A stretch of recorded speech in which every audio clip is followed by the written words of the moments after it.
Harry ने उठकर दरवाजा खोला और उसने देखा कि नौकरानी चाय लाई है। नौकरानी ने साहिल से कहा, आप लोग तैयार हो जाओ, नीचे नादिया जी नाश्ते के लिए आपका इंतजार कर रही है। यह कहकर वह चली गई। हैरी और साहिल ने एक दूसरे की तरफ देखा। हैरी के चेहरे पर अब कुछ सुकून नजर आ रहा था। कुछ देर बाद वो लोग तैयार होकर डाइनिंग टेबल पर बैठे नाश्ता करने के लिए।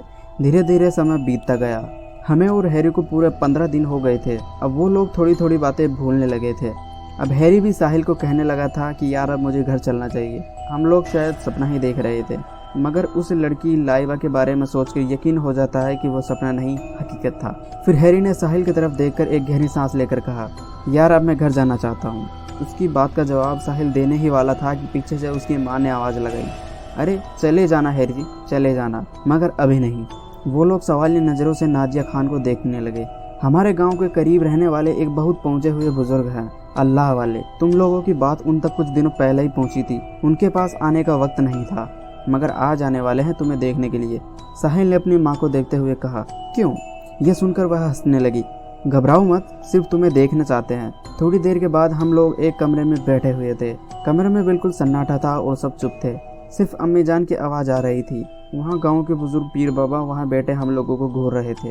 साहिल ने पीर बाबा को बहुत गौर से देखा। वो वाकई बहुत ही बुजुर्ग थे और उनके चेहरे पर काबिलियत साफ साफ झलक रही थी।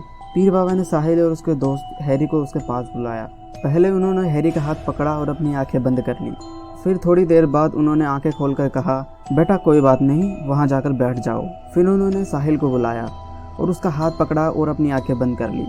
और अचानक उन्होंने आंखें खोल ली और बहुत आहिस्ता आवाज़ में उन्होंने साहिल से कहा, इतना आहिस्ता आवाज़ में कि उनकी आवाज़ सिर्फ साहिल ही सुन सकता था और बाकी कोई घरवाला, यहाँ तक कि उसका दोस्त हैरी भी नहीं। क्या तुमने पूरी बात अपनी माँ को बताई? साहिल ने भी बहुत आहिस्ता से कहा, नहीं पीर बाबा। पीर बाबा यह बात सुनकर मुस्कुरा दिए। फिर उन्होंने साहिल से कहा, इस वक्त तुम कहाँ हो? उनका सवाल सुनकर साहिल चौंक गया। पीर बाबा मैं तो अपने घर पर हूँ, आपके सामने। यह सुनकर पीर बाबा मुस्कुरा दिए और साहिल से कहा, तुम सही कह रहे हो, तुम अपने घर पर ही हो, मेरे सामने। लेकिन मेरे सवाल को गौर से सुनो, इस वक्त तुम कहाँ हो? वो कुछ कहने ही वाला था कि अचानक पीर बाबा ने घड़ी की तरफ इशारा किया। जब उसने घड़ी को देखा तो एक बार फिर उसका दिमाग घूमने लगा, क्योंकि सामने वाली घड़ी अभी भी 2 ही बजा रही थी। साहिल को अचानक याद आया कि उन लोगों को यहाँ आए हुए 15 दिन हो गए हैं, मगर उन लोगों ने अभी तक वक्त भी नहीं देखा। वो सोचने लगा कि उनकी नज़र इतने दिनों तक घड़ी पर क्यों नहीं गई, उन लोगों ने वक्त क्यों नहीं देखा। वो फिर उलझ गए। उसने पीर बाबा को देखा जो मुस्कुरा रहे थे, और फिर दोबारा साहिल ने घड़ी को देखा। वह घड़ी 1 ही बजा रही थी, जो उस वीरान दीवार पर टंगी हुई थी। वो हैरत से पीर बाबा की तरफ देखे जा रहा था। उनकी मुस्कुराहट बहुत ही अजीब और रहस्यमयी थी। उसने पीर बाबा से आहिस्ता से कहा, यह सब क्या हो रहा है? पीर बाबा ने बहुत ही आहिस्ता से साहिल से कहा, साहिल कुछ चीज़ें ऐसी होती है जिनके बारे में हमें पता नहीं होता और जिनके बारे में हम यकीन नहीं करते और यकीन करना भी नहीं चाहते। तुम्हारे साथ भी कुछ ऐसा ही हुआ है, और जो तुम्हारे साथ हुआ है वह बहुत कम लोगों के साथ होता है। मैं कुछ समझा नहीं पीर बाबा। साहिल ने बेचैनी के आलम में पीर बाबा से कहा, आप कहना क्या चाहते हैं? पीर बाबा साहिल की तरफ देखते रहे। कुछ देर बाद पीर बाबा ने साहिल से कहा, क्या तुमने घड़ी देखी? हाँ। क्या वक्त बता रही है? उस घड़ी में 2 बज रहे हैं। पीर बाबा ने साहिल की तरफ देखा। साहिल ने देखा उनकी आंखें चमक रही थी। जो मैं पूछता जाऊं उसका सही जवाब देना। साहिल ने हाँ में सिर हिलाया। अभी जो घड़ी तुम्हें वक्त दिखा रही है, जब तुम हॉस्पिटल में थे तब क्या वक्त दिखा रही थी? तब भी घड़ी 2 ही बजा रही थी। जब तुम रात में कमरे में सोए थे उस वक्त कितने बज रहे थे? यह सुनकर साहिल हैरत में पड़ गया, क्योंकि अभी तक साहिल ने उन्हें पूरी बात नहीं बताई थी। यहाँ तक कि उसने अपनी माँ को भी नहीं बताई थी। फिर यह बात पीर बाबा को कैसे पता चली? साहिल यह बात पीर बाबा से पूछना ही चाहता था कि पीर बाबा ने हाथ से इशारा करके साहिल से मना कर दिया। मैंने तुमसे कहा जो पूछा जाए उसी का जवाब दो। यह सुनकर साहिल खामोश हो गया।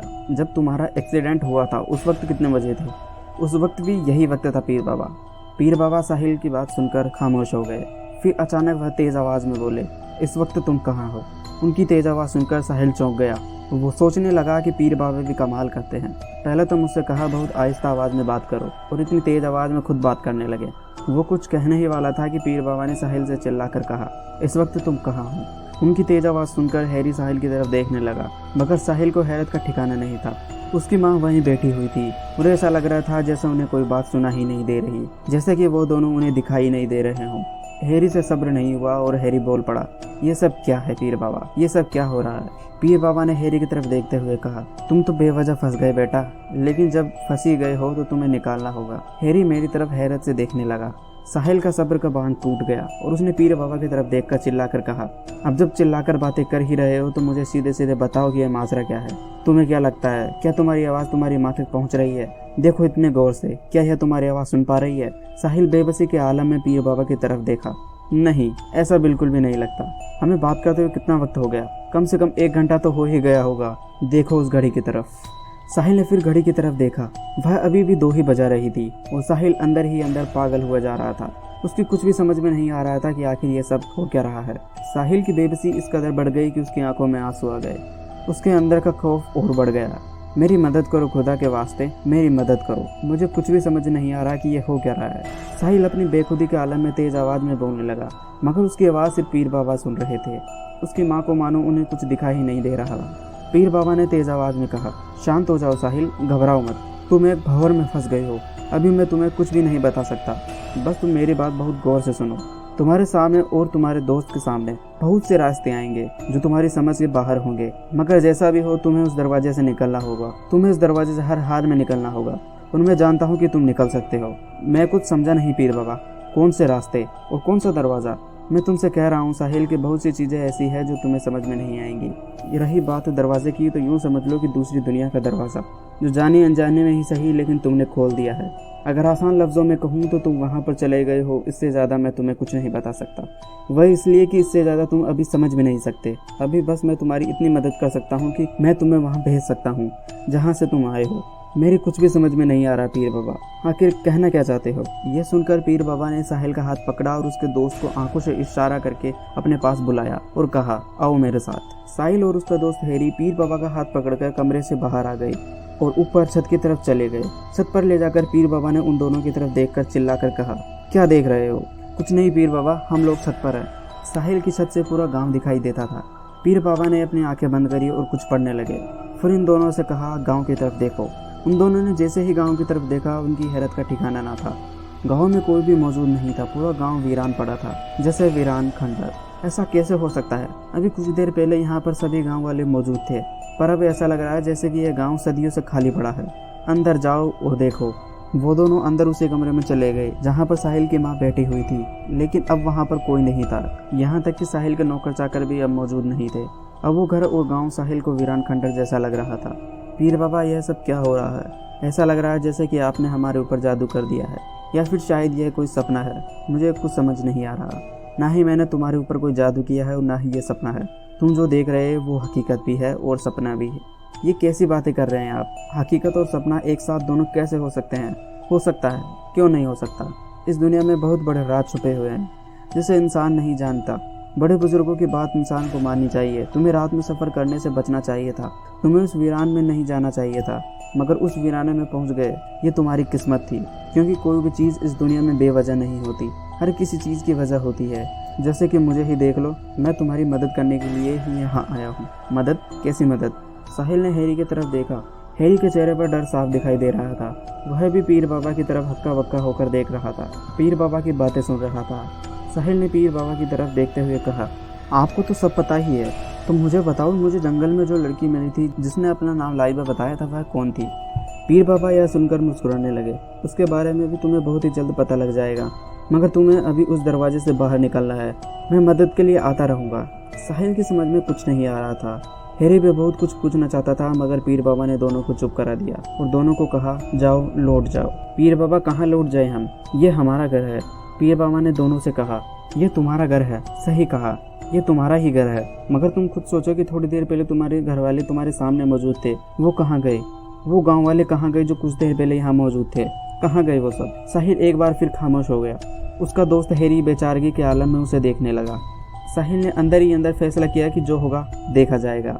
अब आगे बताइए पीर बाबा, क्या करना होगा? मेरी बात को मानना ही होगा। मेरी बात को जब तक मानते रहोगे सुरक्षित रहोगे और बाहर आ जाओगे। और बाहर आने के बाद भी ऐसे कई मौके आएंगे तुम्हारी ज़िंदगी में जो तुम्हें हैरत में डाल देंगे। तुम्हें बस घबराना नहीं है, बस ऊपर वाले पर यकीन रखना है और ये सोचना है कि तुम बहुत ही जल्द इस मुसीबत से बाहर निकल जाओगे। याद रखना, खुद को कमज़ोर मत करने देना, अपने जज्बात को काबू में रखना, अपने ऊपर डर को हावी मत होने देना। अगर ऐसा नहीं किया तो तुम और मुसीबत में पड़ जाओगे और फिर मैं भी तुम्हारी मदद नहीं कर पाऊंगा।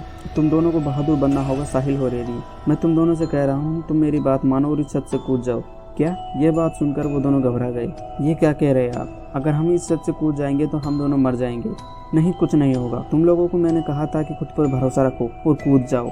साहिल और हैरी दोनों एक दूसरे को देखने लगे और बहुत देर तक सोचते रहे। और थोड़ी देर बाद हैरी ने साहिल से कहा, क्या करना चाहिए यार? हम लोग जो देख रहे हैं उसको नकार भी नहीं सकते। बात तो सही है, लेकिन हमारे साथ जो कुछ हो रहा है उसमें यकीन नहीं कर पा रहा हूँ। क्या सच है और क्या झूठ? बात तो तेरी सही है यार, मगर मेरे दिल से आवाज़ आ रही है कि हम पीर बाबा की बात मान लेनी चाहिए। अचानक पीर बाबा ने चीख कर कहा, ज़्यादा वक्त नहीं है, कूद जाओ। जब चीख कर उन्होंने उन दोनों से कहा तो पता नहीं उन दोनों को क्या हो गया। मानो ऐसा लगा कि जैसा उनके जिस्म पर उनका कंट्रोल नहीं है और उन दोनों ने बगैर कोई सवाल किए छत से छलांग लगा दी।